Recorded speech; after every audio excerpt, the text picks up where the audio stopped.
Bismillahirrahmanirrahim. Assalamualaikum warahmatullahi wabarakatuh. Perkenalkan, saya Azizatur Rahman dengan NIM 2030 106007 dari kelas Tadris Biologi 3A. Di sini saya akan membahas tentang materi pembelajaran ekologi tumbuhan, yakni tentang keanekaragaman vegetasi. Yang pertama, pengertian keanekaragaman hayati. Pengertian keanekaragaman hayati adalah beragam bentuk kehidupan di bumi, baik tumbuhan, hewan, mikroorganisme genetika yang dikandungnya, maupun ekosistem serta proses-proses ekologi yang dibangun menjadi lingkungan hidup. Keanekaragaman hayati berperan sebagai indikator dari sistem ekologi dan sarana untuk mengetahui adanya perubahan spesies. Keanekaragaman hayati sangat penting bagi kelangsungan dan kelestarian makhluk hidup. Maka dari itu, penting untuk selalu menjaga keseimbangan keanekaragaman hayati yang ada di bumi dengan baik. Beberapa hal yang bisa dilakukan untuk menjaga keseimbangan keanekaragaman hayati, antara lain melakukan gerakan kebersihan lingkungan, mengambil manfaat dari alam secukupnya, menghindari tindakan memburu hewan-hewan langka, serta menghindari segala tindakan yang merusak lingkungan. Lingkungan atau ekosistem yang terjaga dengan baik dapat memberikan tempat tinggal yang layak dan nyaman bagi manusia dan seluruh spesies serta makhluk hidup lain yang ada di bumi. Keanekaragaman sumber daya hayati di Indonesia sangat penting bagi masyarakat dan dunia. Bahkan keanekaragaman hayati berperan menyumbang terhadap sekitar 40% ekonomi dunia. Tidak hanya itu, sekitar 80% kebutuhan orang yang dikategorikan miskin berasal dari sumber daya hayati. Makin tinggi tingkat keanekaragaman hayati suatu daerah, makin besar peluang untuk melakukan pembangunan. Selanjutnya kita akan membahas tentang tingkatan keanekaragaman hayati. Yang pertama, keanekaragaman gen. Keragaman hayati tingkat gen merupakan variasi genetik dalam satu spesies, baik di antara populasi terpisah secara geografis maupun di antara individu dalam satu populasi. Tingkat keragaman gen timbul karena setiap individu mempunyai bentuk-bentuk gen yang khas. Variasi genetik bertambah ketika keturunan menerima kombinasi unik gen dan kromosom dari induknya melalui rekombinasi gen yang terjadi melalui reproduksi seksual.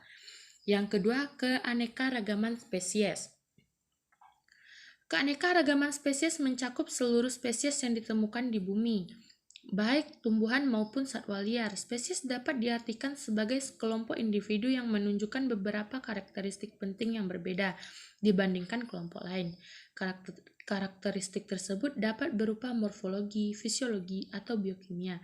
Berbeda dengan keanekaragaman tingkat genetik, keanekaragaman tingkat individu atau spesies ini menunjukkan adanya jumlah dan variasi dari jenis-jenis organisme. Lalu, kenapa bisa terjadi keanekaragaman tingkat individu atau spesies?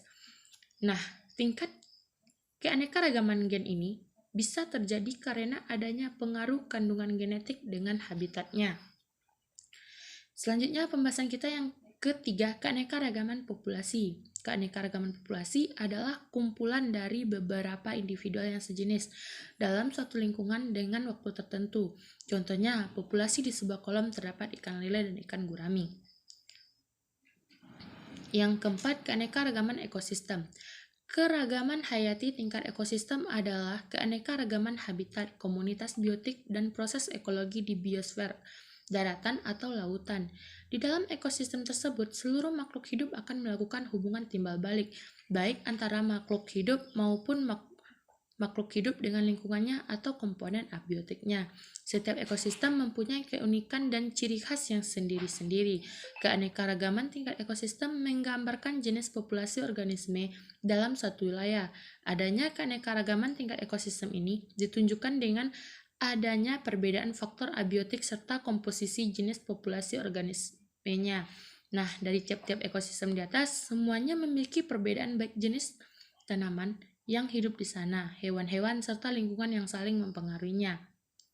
Dan yang terakhir, kita akan membahas tentang manfaat keanekaragaman hayati. Manfaat keragaman hayati bagi manusia dan lingkungan antara lain, yang pertama meningkatkan produktivitas ekosistem masing-masing spesies.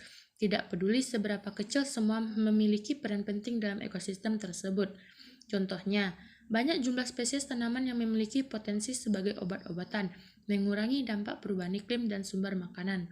Yang kedua, keanekaragaman spesies yang besar menjamin keberlanjutan alam untuk mendukung semua bentuk kehidupan ekosistem. Manfaat lainnya ialah berperan menurunkan resiko berbagai bencana alam seperti pohon bakau dalam mencegah abrasi dan tsunami. Selanjutnya, ekosistem hutan hujan Indonesia kaya akan keragaman spesies. Hilangnya hutan bakau akan berdampak negatif karena itu sama saja menghilangkan manfaat hutan bakau. Selanjutnya, terkelolanya sumber daya alam dengan baik akan memberikan banyak manfaat bagi kesehatan manusia. Keragaman hayati yang baik menyediakan sejumlah layanan jasa lingkungan alam bagi manusia. Hal ini meliputi perlindungan sumber daya air, perlindungan tanah dan dari longsor dan banjir, penyimpanan nutrisi unsur hara. Dan yang terakhir, manfaatnya yaitu sumber daya hayati berperan menyerap zat pencemar lingkungan seperti CO2 atau karbon dioksida, menjaga stabilitas iklim, dan menjaga keseimbangan ekosistem. Nah, sekianlah pembahasan kita hari ini. See you the next video. Assalamualaikum warahmatullahi wabarakatuh.